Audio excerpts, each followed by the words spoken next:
So let's start at the very beginning. Genesis 1 verses 1 and 2. The heavens and the earth.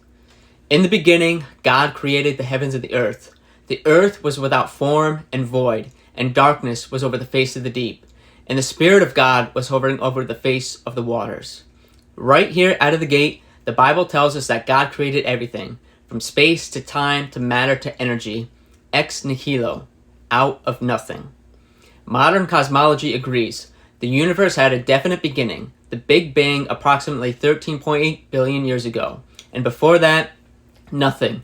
No space, no time, exactly what Genesis declares. And notice the Spirit of God hovering. God is active, He's personal, He's ready to bring order out of chaos. This isn't some distant clockmaker God, this is the living, triune God, personally involved from the very first moment. So let's dive into verses 3 and 5. And God said, "Let there be light," and there was light. And God called the light day, and the darkness He called night. And there was evening, and there was morning, the first day. So here's where it gets amazing. The sun, the moon, the stars, they aren't created until day 4. So what is this light on day 1? The Bible tells us over and over again that God Himself is light. If we look at 1 John chapter 1 verse 5, it says, "God is light, and in Him is no darkness at all."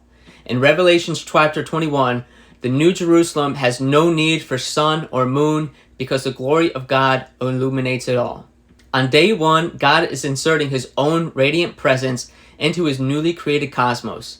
He is the first light, flooding the formless void with His glory. And science echoes this too. The very first thing after the Big Bang was energy, electromagnetic radiation, photons, light itself, long before stars were formed. So let's look at days 1 through 3. Creation sustained by God's own light. Because God Himself is a light source, or is the light source, the days before day 4 don't have to be ordinary solar days. The Hebrew word in the creation story is yom, and that can mean a long period or era when used poetically, which most of Genesis is.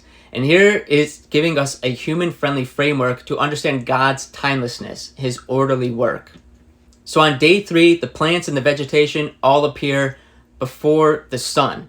So with God as the direct light source and its energy source, photosynthesis for the plants is no problem. Again, we see the same pattern. God showing He is the ultimate sustainer, not dependent on secondary causes. So let's move into day 4. The sun, the moon, and the stars. Only now does God form the heavenly bodies.